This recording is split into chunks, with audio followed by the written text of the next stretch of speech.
Hello बच्चों, आज जो डिस्कस करने जा रहे हैं बहुत ही इम्पोर्टेंट कॉन्सेप्ट इलेक्ट्रिक पोटेंशियल और इंटेंसिटी का क्या फार्मूला होता है, इसको हम लोग यहाँ पर आज डिराइव करेंगे, निकालेंगे। इलेक्ट्रिक पोटेंशियल और इंटेंसिटी हमने पिछले क्लास में डिस्कस किया था कि इलेक्ट्रिक पोटेंशियल और इंटेंसिटी क्या होता है। तो थोड़ा सा हम रिवाइज कर देते हैं। देखिए, इलेक्ट्रिक पोटेंशियल क्या होता है।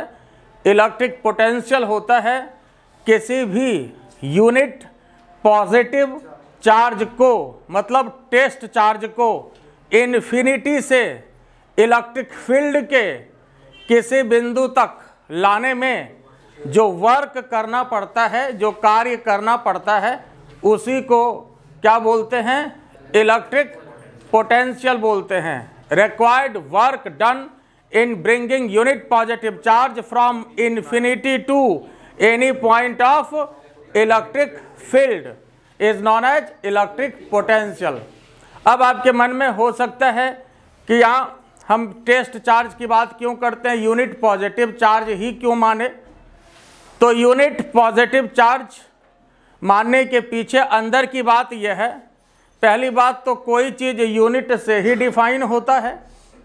वेलोसिटी भी हम लोग डिफाइन करते हैं यूनिट से ही करते हैं। एक सेकेंड में जितना डिस्टेंस ट्रेवल करता है वह वेलोसिटी कहलाता है किसी सर्टेन डायरेक्शन में। तो मतलब यूनिट की बात करते हैं, इसलिए यहाँ पर यूनिट लिया गया।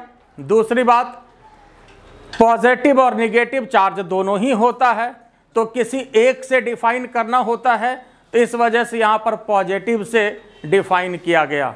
ठीक है, किसी एक से डिफाइन करना था तो पॉजिटिव से डिफाइन करेंगे, निगेटिव क्यों सोचेंगे, है ना। Think positive. आई बात समझ में?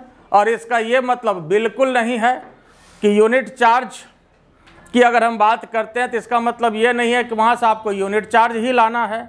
हमने डिस्कस किया ही था, आप जितना चार्ज लाना चाहें आप लाइए, 10 कूलम, 20 कूलम, 1000 कूलम, जितना चार्ज लाना चाहें आप इन्फिनिटी से ला सकते हैं, लेकिन वो पोटेंशियल नहीं होगा, वो वर्क डन होगा।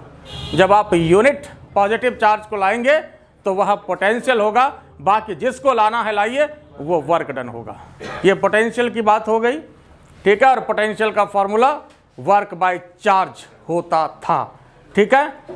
और इलेक्ट्रिक इंटेंसिटी जो हमने डिफाइन किया था, negative potential gradient, negative potential gradient is known as intensity. सबसे छोटा और सटीक डिफिनेशन है ये इलेक्ट्रिक इंटेंसिटी का। हालांकि इलेक्ट्रिक इंटेंसिटी का भी यह है, ग्रेविटेशनल इंटेंसिटी का भी है और मैग्नेटिक इंटेंसिटी का भी है। इलेक्ट्रिक आप लगाएंगे तो इलेक्ट्रिक इंटेंसिटी हो जाएगा, ग्रेविटेशनल लगाएंगे ग्रेविटेशनल इंटेंसिटी हो जाएगा, मैग्नेटिक लगाएंगे मैग्नेटिक इंटेंसिटी हो जाएगा।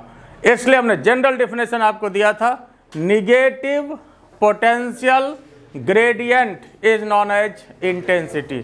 अगर इलेक्ट्रिक लगा दिए, negative electric potential gradient is known as electric intensity, ठीक है। और इसका दूसरा डेफिनेशन था, मतलब डिफरेंशिएशन फॉर्म में अगर पोटेंशियल को डिफरेंशिएट करते हैं तो क्या मिलेगा? इंटेंसिटी मिलेगा। पोटेंशियल को डिफरेंशिएट करते equal to minus dV upon dr। Potential को जब डिफरेंशिएट किया जाता है तो इंटेंसिटी मिलता है, ठीक है। पोटेंशियल को जब डिफरेंशिएट करेंगे निगेटिव साइन के साथ तो क्या मिलेगा? इंटेंसिटी मिलेगा। देखो, इंटेंसिटी में यहाँ पर जो है ध्यान रहे, पोटेंशियल को डिफरेंशिएट करते हैं निगेटिव साइन के साथ। और निगेटिव क्यों लेते हैं? तो चूंकि पोटेंशियल के घटने का रेट इंटेंसिटी होता है। पोटेंशियल के घटने का रेट, पोटेंशियल जिस रेट से घटता है ना। ग्रेडियंट का मतलब होता है ढाल, पोटेंशियल के घटने का रेट इंटेंसिटी होता है। ढाल समझते हो? तो स्लोप, तो पोटेंशियल के घटने का रेट क्या होता है? इंटेंसिटी होता है। मतलब पोटेंशियल को डिफरेंशिएट करें निगेटिव साइन के साथ तो क्या मिलेगा? इंटेंसिटी मिलेगा। ये बात समझ गए? तो ये हमने डिस्कस किया था पिछले क्लास में, जिसका कि रिवीजन हुआ। अब आइए आज की बात। तो टारगेट है हमारा इलेक्ट्रिक पोटेंशियल और इंटेंसिटी को निकालना, और ये फॉर्मूला भी आपको दिया गया है, ये आपका टारगेट है। पोटेंशियल के लिए क्या लेते हैं? फॉर्मूला जो आएगा -KQ/R, और इंटेंसिटी का आएगा KQ/R²। इंटेंसिटी के लिए आएगा KQ/R²। आई बात समझ में? ये टारगेट है, ये निकालना है। तो सबसे पहली बात हम कर रहे हैं किसके लिए? For electric potential. Potential he main है। पोटेंशियल इसमें अगर निकल जाएगा तो इंटेंसिटी बहुत ही आसानी से निकल जाएगा। आई बात समझ में? तो देखिए पोटेंशियल होता क्या है, क्या डिफिनेशन कहता है? इन्फिनिटी से, मान लीजिए ये सपोज ये इन्फिनिटी है, यहां से यूनिट पॉजिटिव चार्ज को लाना है। किसको लाना है? किसको लाना है? यूनिट पॉजिटिव चार्ज को लाना है, या टेस्ट चार्ज, बात एक ही है। और इसको जो किसी भी इलेक्ट्रिक फील्ड के किसी भी पॉइंट तक लाने में जो वर्क डन करना पड़ता है वही क्या कहलाता है? इलेक्ट्रिक पोटेंशियल कहलाता है। तो अब ध्यान देने वाली बात यह है कि इन्फिनिटी से यहाँ पर लाना है कहीं भी, ये इलेक्ट्रिक फील्ड है, इलेक्ट्रिक फील्ड में कहीं भी लाना है, ठीक है। तो प्रैक्टिकल तौर पर जैसे इन्फिनिटी से अगर हम लाने की बात करें, प्रैक्टिकल तौर पर अगर इन्फिनिटी से लाने की बात करें तो सवाल है कि इन्फिनिटी जाएगा कौन? जाएगा छोटू? नहीं जाएगा। छोटू भी बाल बच्चेदार आदमी, नहीं जाएगा वो भी, ठीक है। मैं भी नहीं जाऊंगा, हम तो ओरिजिनल बाल बच्चेदार हैं। बात समझ गया ना? तो बात समझ गए? तो इसको समझने के लिए दूसरा तरीका हम लोग लेते हैं कि यहां से लाना नहीं बल्कि यहां से फेंक देने की बात करते हैं। यहां से फेंक देने की बात करते हैं, और यहां से अगर यहां लाने की बात करें या यहां से यहां फेंकने की बात करें, वर्क डन क्या होता है? मैग्नीट्यूड के हिसाब से बराबर होता है। हाँ, डायरेक्शन का फर्क जरूर पड़ेगा, और डायरेक्शन को हम लोग कंसीडर करेंगे। बात समझ रहे हो? लेकिन मैग्नीट्यूड जो होता है वो बराबर होता है। आई बात समझ में? बात क्लियर हुआ कि नहीं? जैसे जितना फेयर दिल्ली से मुंबई का होगा उतना ही मुंबई से दिल्ली का फेयर है, तो वर्क डन चूंकि बराबर होता है तो फेयर बराबर है। हाँ, डायरेक्शन का फर्क जरूर होता है, ठीक है। तो यहाँ पर हम लोग को वर्क डन की बात करनी है, तो क्या करते हैं? इसके लिए कंसीडर कर लेते हैं कि कोई एक पॉइंट, और यहाँ से क्या करेंगे? हम लोग इन्फिनिटी फेंक देंगे, ठीक है। और पहली बात तो हम लोग ये कंसीडर कर लें कि यह जो इलेक्ट्रिक फील्ड है किसी एक सर्टेन चार्ज का है, मेन चार्ज मान लेते हैं यहाँ पर ये Q है, जिसका कि ये इलेक्ट्रिक फील्ड है, और यहाँ से इलेक्ट्रिक फील्ड के किसी पॉइंट से इन्फिनिटी फेंकना है। तो इसके लिए एक पॉइंट मान लिया A, और A से इन्फिनिटी फेंकना है। तो सबसे पहले हम क्या करते हैं? किसी भी टेस्ट चार्ज को, जैसे +1 चार्ज है, टेस्ट चार्ज है, पहले तो ये बताओ कि ये टेस्ट चार्ज पर इस चार्ज के कारण, Q चार्ज के कारण फोर्स कितना लगेगा? ये +1 चार्ज है, +1 चार्ज है। ये कितना चार्ज है? मतलब टेस्ट चार्ज है। तो टेस्ट चार्ज के कारण इस चार्ज की वजह से, ये तो हैवी चार्ज है ना, ये हैवी चार्ज है, और मान लेते हैं इसका डिस्टेंस मान लो कि जैसे स्मॉल r यहाँ से यहाँ तक है, तो कितना फोर्स लगेगा? फोर्स एक्सपीरियंस्ड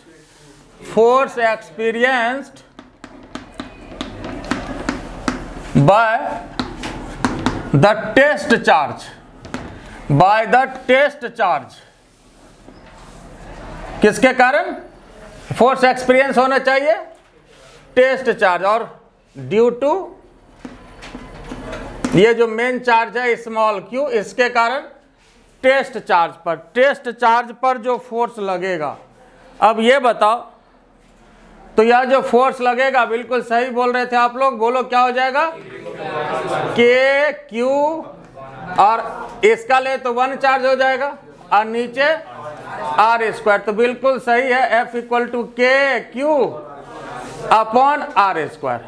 बोलो कोई दिक्कत है? ये समझ गए ना? अच्छा अब ये बताओ कि यह जो फोर्स आया, ये फोर्स कांस्टेंट है कि वेरिएबल है?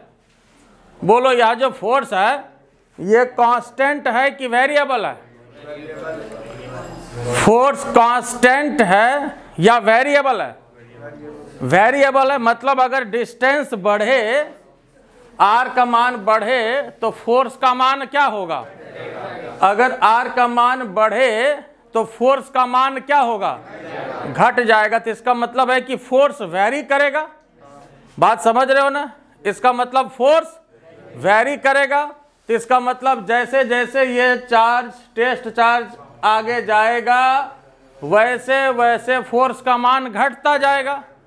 तो इसका मतलब यहाँ पर कॉन्सेप्ट कैसा होगा? वेरिएबल कॉन्सेप्ट होगा। ये बात तो समझ में आ रहा है? क्या कांस्टेंट कॉन्सेप्ट होगा या वेरिएबल कॉन्सेप्ट होगा? वेरिएबल कॉन्सेप्ट होगा। तो जब वेरिएबल कॉन्सेप्ट होगा तो इसके लिए यहाँ पर अब हम ऐसा कंसीडर करते हैं कि पहले जो है एक छोटा डिस्टेंस लेते हैं, छोटू distance, that is d r, A से बी तक, मतलब छोटू distance d r, elementary distance.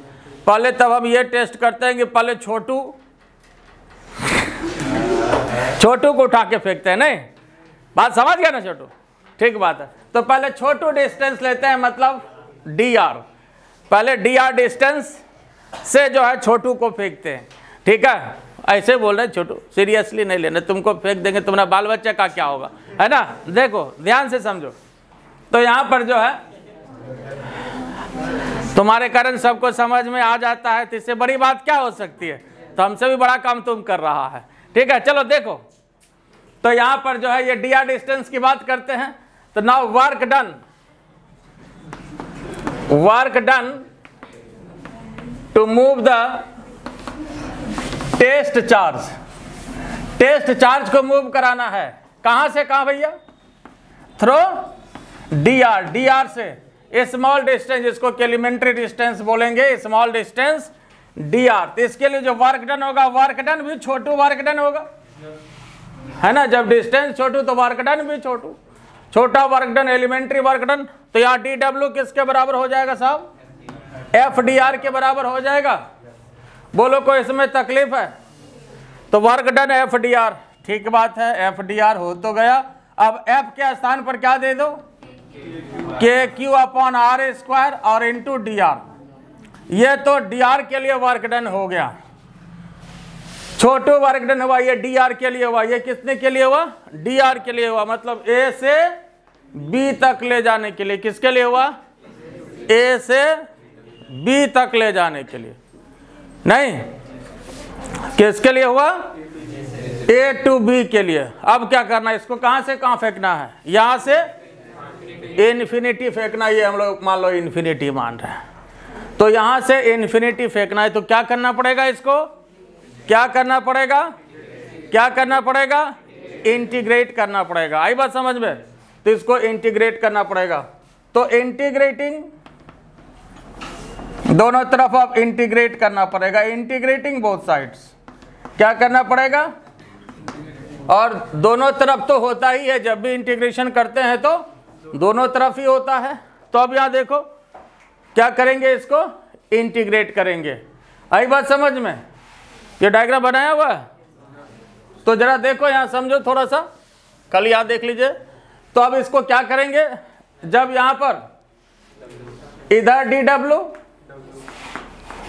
इधर k q upon r square d r, तो इंटीग्रेशन डी डब्ल्यू कितना हो जाएगा? डब्ल्यू हो जाएगा। तो अब इसमें देखो सबसे पहले तो जो कांस्टेंट टर्म है के बाहर निकलेगा,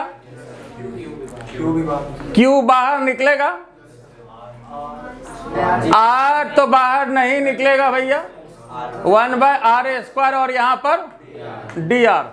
अब इसमें एक बात और होगा कि लिमिट क्या होगा। ठीक है, अब लिमिट में फिर इसको ध्यान से समझना है कि लिमिट क्या होगा। और ऐसा करिए कि यहाँ तक पहले आप लोग लिख लीजिए, ठीक है। तो हम साइड हो लेते हैं, फिर आगे हम डिस्कस कर रहे हैं। अच्छा चलो देखो, तो यहाँ जो है हम लोग electric potential W equal to k q integration 1/r² dr ये आया। अब इसमें एक मेजर क्वेश्चन ये है कि लिमिट क्या होगा, what should be the appropriate limit of this integration, limit क्या होगा ये देखना है। तो अब यहाँ पर देखो, ऐसे तो पोटेंशियल का डेफिनेशन ये कहता है कि इन्फिनिटी से यहाँ लाना है, लेकिन हम लोग समझने के लिए क्या किए कि यहाँ से इन्फिनिटी ले जाने की बात करते हैं।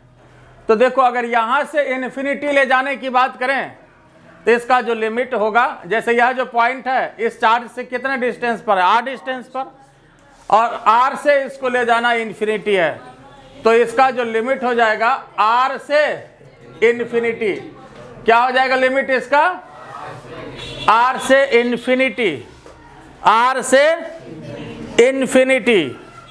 लेकिन मेरा टारगेट जो है वह इलेक्ट्रिक पोटेंशियल का है। टारगेट किसका है, इलेक्ट्रिक पोटेंशियल का है। तो पोटेंशियल का डेफिनेशन r से इन्फिनिटी ले जाने के लिए नहीं कहता है, पोटेंशियल का डेफिनेशन तो कहता है कि आप इन्फिनिटी से r लाइए। तो इस वजह से अब क्या करना पड़ेगा, इसमें लिमिट चेंज करना पड़ेगा। जैसे यहाँ r से इन्फिनिटी का मतलब यहाँ से यहाँ चला गया, लेकिन पोटेंशियल के डेफिनेशन के अनुसार क्या करेंगे, अब लिमिट को चेंज करेंगे और इन्फिनिटी से r कर लेंगे। तो जैसे ही खाली लिमिट बदलेंगे तो काम हो जाएगा। तो क्या करना पड़ेगा, यहाँ देखिए, according to definition of electric potential, according to definition of electric potential, limit क्या होना चाहिए साहब, लिमिट क्या होना चाहिए, बोलते चलो, limit should be infinity to r, infinity to r। अब जो ये वर्क डन है ये आपका पोटेंशियल हो जाएगा, और के क्यू 1/r² और यहाँ पर ये dr, तो यहाँ r से इन्फिनिटी। तो अब यहाँ देखिए क्या होगा, के क्यू, अब इसको इंटीग्रेट करना है, क्या करना है, इंटीग्रेट करना है। तो r⁻⁻² और dr, और लिमिट क्या हो जाएगा, limit should be infinity to r, हाँ लिमिट जो है इन्फिनिटी से r। अब ये लगा दीजिए, लिमिट क्या हो जाएगा, इन्फिनिटी टू r, ठीक है। अब यहाँ देखो, इसको क्या करना है, इंटीग्रेट करना है। तो अब आइए बस जो इंटीग्रेट कर लेंगे तो हमारा टारगेट मिल जाएगा। जरा देखिए समझिए, तो के क्यू, अब इसका इंटीग्रेशन r-2 है ये, तो इंटीग्रेशन क्या करेंगे, r-2 है तो -2 + 1, नीचे -2 + 1 है ना, ये आपको पता है। इंटीग्रेशन xn dx, इसका इंटीग्रेशन होता है xn+1, नीचे n+1, तो वही यहाँ लगा। तो यहाँ पर के क्यू, ये देखो -2 + 1, नीचे -2 + 1, और लिमिट भी यहाँ पर बैठा दीजिए, लिमिट क्या हो जाएगा, इन्फिनिटी से r। तो के क्यू, और ये कितना हो जाएगा बोलो तो, -2 + 1, और यहाँ भी -2 + 1 -1, और इन्फिनिटी से r। देखते चलिए, के क्यू, और ये क्या हो जाएगा, -1/r, और इन्फिनिटी से r, है ना, इन्फिनिटी से r।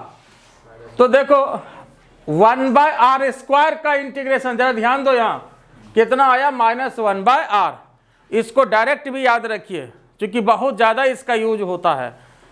तो 1/r² का इंटीग्रेशन जो होता है -1/r, कैसे आया ये तो हम लोग देखें, लेकिन इसको डायरेक्ट याद रखना है, इसलिए इसको हम डायरेक्ट भी यहाँ पर दे देते हैं। 1/r² dr का इंटीग्रेशन -1/r, कितना होता है, -1/r। और कैसे आया ये भी हम लोग देख ही लिए, लेकिन इसको याद डायरेक्ट रखना है, इसलिए कि इसका बहुत ज़्यादा ज़रूरत पड़ेगा। और इसके पीछे अंदर की बात है कि फिजिक्स के बहुत सारे फॉर्मूले में नीचे आर स्क्वायर आता है ना। पहले तो 3-4 फार्मूला आपके इसी से रिलेटेड है। ग्रेविटेशन में हम लोग देखे हैं, इलेक्ट्रोस्टैटिक्स में देख रहे हैं, आगे मैग्नेट में देखेंगे, जिसमें कि नीचे आर स्क्वायर मिलेगा। पहले तो 3 टॉपिक तो सिमिलर है, तो इसलिए इसका इंटीग्रेशन का काम बहुत ज़्यादा पड़ेगा। तो इसको डायरेक्ट भी याद रखें, 1/r² का इंटीग्रेशन -1/r, तो आपको ये बच भी जाएगा और एग्जाम में आपको ये बहुत हेल्प करेगा।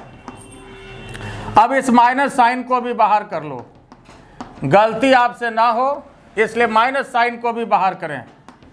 तो -k(q) और लिमिट बैठाने का तरीका क्या होता है, r के स्थान पर ऊपर वाला लिमिट, तो 1/r हो गया, माइनस करके r के स्थान पर नीचे वाला लिमिट, तो 1/∞। तो 1/∞ क्या होता है, 0 होती है। क्या हो गया देखो, तो -k(q) और ये 1/r, बाकी ये तो मैदान साफ हो गया। तो पोटेंशियल के लिए आपके पास -k(q)/r, और यही तो टारगेट था पोटेंशियल का। पोटेंशियल के लिए -k(q)/r। बोलिए यहाँ तक कोई दिक्कत है किसी को? एक बार यहाँ पर हम ऊपर भी इसको लिख देते हैं, ये तो लिखा हुआ है। तो पोटेंशियल का फॉर्मूला -k(q)/r, और अगर k को आप 1/4πε0 लिखते हो तो k का वैल्यू ये होता ही है, ये आपको पता है। तो -1/4πε0 q/r, यही टारगेट था। ये पोटेंशियल का फॉर्मूला यहाँ पर लिखा हुआ है। बोलो इसमें कोई दिक्कत है? तो क्या मिला यहाँ पर हम लोगों को, पोटेंशियल मिल गया, ठीक है। अब इसके बाद क्या निकालना है, क्या निकालना है, इंटेंसिटी निकालना है। क्या करना पड़ेगा, पोटेंशियल आपके पास है और इंटेंसिटी को निकालना है, तो क्या करना पड़ेगा, डिफरेंशिएट करना पड़ेगा। पोटेंशियल को अगर डिफरेंशिएट करें तो क्या करना होगा, इंटेंसिटी मिलेगा। ये इधर ऊपर लिखा हुआ है ना, तो इसको पहले लिख लीजिए, उसके बाद हम इंटेंसिटी डिस्कस करते हैं।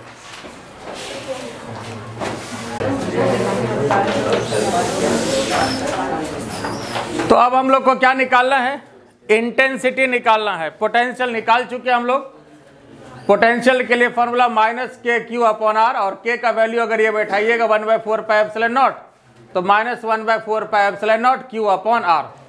और ये हमने कहा, ये डायरेक्ट याद रखिएगा, इंटीग्रेशन 1/r², इसका इंटीग्रेशन -1/r होता है, -1/r, याद रखिएगा, ठीक है। अब यहां देखो, इसका इंटीग्रेशन इतना और इसका डिफरेंशिएशन इतना, तो याद रखने से फायदा देखो अभी तुमको तुरंत मिलेगा फायदा, है ना। पूरे फिजिक्स की बात तो हम कर ही रहे हैं कि हर जगह आपको काम पड़ेगा, बहुत जगह काम पड़ेगा। तो 1/r² dr का इंटीग्रेशन इतना, -1/r, और -1/r का डिफरेंशिएशन इतना, 1/r²। अभी देखो तुरंत तुमको काम पड़ेगा। तो ये पोटेंशियल तो मिल गया ना साहब, क्या मिला, क्या मिला, पोटेंशियल मिल गया, ठीक बात है। चलिए अब क्या करना है, for electric intensity. Electric intensity के लिए क्या करेंगे, अगर पोटेंशियल आपके पास हो और इंटेंसिटी निकालना होता है तो क्या करना होता है साहब, डिफरेंशिएट करना पड़ता है। We have E equal to -dV/dr। ये ध्यान रहे कि ये माइनस अगर यहाँ ले चुके हैं तो पोटेंशियल का माइनस नहीं लेना है, ये समझिए कि यही माइनस यहाँ पर है, इसलिए ये माइनस लेना है, तो फिर ये माइनस नहीं लेना है। आई बात समझ में, क्योंकि ऑलरेडी वही निगेटिव साइन यहाँ पर आपको दिया हुआ, इस बात को ध्यान में रखना है। अब तो यहाँ देखो फिर ddr ऑफ v के स्थान पर k(q)/r, ठीक है। पोटेंशियल का माइनस यहाँ पर नहीं लेना है, ऑलरेडी ये माइनस यहाँ इंटेंसिटी में इनबिल्ट है, समझिए ये दिया हुआ है ना। जैसे गाड़ी में म्यूजिक सिस्टम इनबिल्ट रहता है, अलग से लगाने की जरूरत नहीं है, तो वैसे यहाँ समझना है। अब इसमें जो कांस्टेंट हो बाहर निकालिए, के बाहर क्यू बाहर, माइनस अपने जगह पर, डिफ्रेंसिएशन ऑफ 1/r। बोलो साहब, यहाँ देखो के क्यू, अच्छा देखो यहाँ माइनस रहने ही दो, अंदर देखो आपको एक फायदा मिल जाएगा, अभी तुरंत मिलेगा। ये -1/r का डिफ्रेंसिएशन कितना, फायदा मिल गया। 1/r का डिफ्रेंसिएशन कितना, तो 1/r -1/r का डिफरेंस, माइनस सही था यहाँ, तो -1/r का डिफ्रेंसिएशन कितना हो गया साहब, कितना 1/r², तो 1/r²। तो देख लीजिए आपके पास, और यही इंटेंसिटी का आंसर हो गया। फिर कहोगे सर ये तो डायरेक्ट कर दिए, जरा डिफ्रेंसिएशन सिखा भी दीजिए, तो आइए कर भी लीजिए, डिफ्रेंसिएशन आपको बता भी देते हैं। तो डिफ्रेंसिएशन ऑफ, यहाँ देखो माइनस तो बाहर निकाल लेंगे, 1/r का डिफ्रेंसिएशन बोलो तो साहब, देखो d/r r⁻⁻1, तो xn का डिफ्रेंसिएशन क्या होता है साहब, बोलो nxn-1, तो -1 r -1 तो -2, तो माइनस माइनस क्या हो गया, प्लस हो गया, और r⁻⁻2 नीचे आया, ये r² हो गया। तो ddr ऑफ 1/r कितना आ गया साहब, 1/r², ये माइनस साइन के साथ, ये प्लस हो गया। बात समझ में आया? तो डिफ्रेंसिएशन यहाँ पर इस तरह से कर लीजिए, और देखा अभी तुरंत फायदा हुआ, इसका इंटीग्रेशन इतना तो इसका डिफ्रेंसिएशन इतना, है कि नहीं? तो दोनों याद रखिएगा, आपको फायदा हर जगह मिलेगा। और नहीं तो कौन सी चीज़ है, छोटा छोटा चीज़ हम लोग निकाल लेंगे फिर डिफ्रेंसिएशन, ठीक है। तो अब यहाँ पर देखिए इंटेंसिटी का फॉर्मूला मिला आपके पास, KQ/r²। डिफ्रेंसिएशन समझ गए ना, बोलो कोई दिक्कत? इसको ऊपर यहाँ पर लिख देते हैं। देखिए इंटेंसिटी का फॉर्मूला हम लोग निकाले, E = KQ/r²। अगर K का वैल्यू फिर 1/4πε0 ले लीजिए, तो Q/r², यही इंटेंसिटी का फॉर्मूला हो गया। आई बात समझ में? और पोटेंशियल का फॉर्मूला तो आपके पास यहाँ पर है ही। ये बात क्लियर हो गया, ये समझ गए? और ध्यान देने वाली बात इसमें, जो अब सबसे इंपॉर्टेंट ऑब्जेक्टिव क्वेश्चन उठता है, सबसे इंपॉर्टेंट ऑब्जेक्टिव क्वेश्चन, जरा ध्यान दीजिए, सबसे इंपॉर्टेंट ऑब्जेक्टिव क्वेश्चन क्या उठता है? ऐसे तो फॉर्मूला खुद इंपॉर्टेंट है, और दूसरा जो इसमें बनता है कि potential is inversely proportional to 1/r, और intensity is inversely proportional to 1/, inversely जैसे कह दिए तो r² भी कह सकते हैं, है ना, या डायरेक्टली प्रोपोर्शनल टू 1/r², या ये कहें कि इनवर्सली प्रोपोर्शनल टू r²। तो ये पोटेंशियल के लिए, ये इंटेंसिटी के लिए। लेकिन ध्यान देने वाली बात यह है कि ये जो अभी हम लोग निकाले ड्यू टू पॉइंट चार्ज, ये किसके कारण था? पॉइंट चार्ज, ये अभी पॉइंट चार्ज के कारण। जैसे आगे जो हम लोगों को स्टडी करना है, पोटेंशियल और इंटेंसिटी डाइपोल के कारण भी स्टडी करना है। तो क्या डाइपोल है वो तो हम लोग आगे बात करेंगे, लेकिन उसमें ये नहीं लागू होता है। तो ये किसके लिए लागू हुआ? पॉइंट चार्ज के कारण। जो चार्ज था, जिसका इलेक्ट्रिक फील्ड हम लोग लिए, वो कैसा चार्ज था? पॉइंट चार्ज, समझ रहे हो ना? मतलब जितना भी चार्ज हो, 10 कूलम, 20 कूलम, 50 कूलम, सभी एक ही पॉइंट पर केंद्रित होना चाहिए, कंसंट्रेटेड होना चाहिए, उसको बोलते हैं पॉइंट चार्ज। आई बात समझ में? एक ही पॉइंट पर होना चाहिए। और अगर मान लो उसी चार्ज को अगर हम लोग रिंग पर दे दें, तब वो पॉइंट चार्ज नहीं हुआ, वो हर जगह फिर क्या होगा? डिस्ट्रीब्यूट हो गया, वो पॉइंट चार्ज नहीं रहा। तो ये पॉइंट चार्ज के कारण पोटेंशियल हुआ इनवर्सली प्रोपोर्शनल टू r, और intensity inversely proportional to r²। ये बहुत इंपॉर्टेंट क्वेश्चन है, ये समझ गए? बोले इसमें कोई दिक्कत है? ठीक है, तो आज इतना ही। और हमारा चैनल इनोवेशन एकेडमी, और आपको अगर फ़ायदा हो रहा हो तो क्या करना है? लाइक करिए, सब्सक्राइब करिए, दोस्तों के बीच शेयर करिए, लाल बटन दबा दीजिए, सही बात है, और घंटा भी बजा दीजिए तो उससे भी फायदा होगा। Thank you.